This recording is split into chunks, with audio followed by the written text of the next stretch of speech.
Johnson mahatogin ka cholsi o kaleng zisu nei sil thigi hin so papa kai zisu ile hin ko kala gau le ta sa o hu hin na cham kim chu nei mu sa in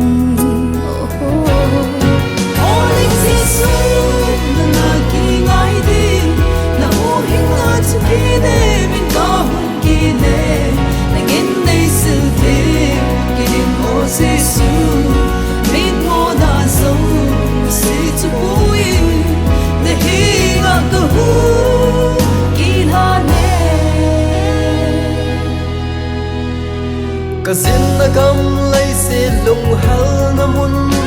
lay gan pera nay bom lung don kana John sim maha to in ka chozi o kaleng si su nay sin thengi hina zau ka pa kai si su ile hin khu ka ha gao le ta sa o hu hinga zam kim chu nay Sain oh oh Yesu na lagi lain na hohin na tukinem na hong kine nagin na silve in oh Yesu it mo na zau se zu poin na henga ka ho kilhane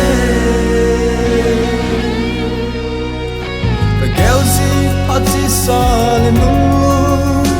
o kapakai mulo khat zong lo le ega kon va mang ki cholovin la sisu nei da la hin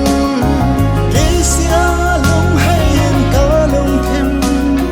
long thêm pum pin ka hum o bu hinga cham kim chu nei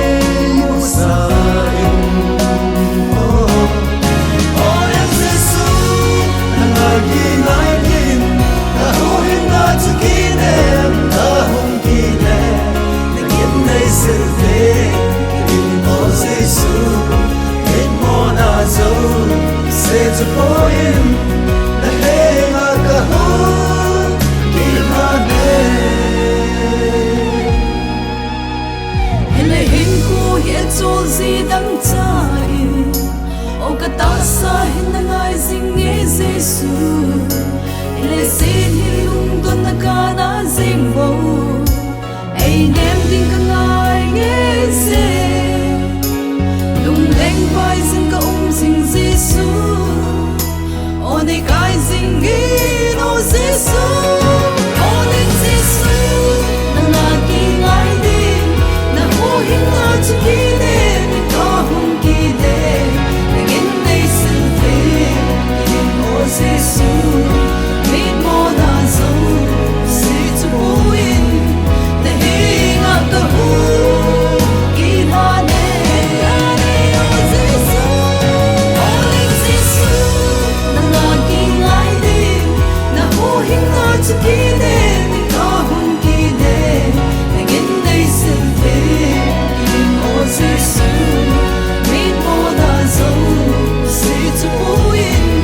na hinga ka hu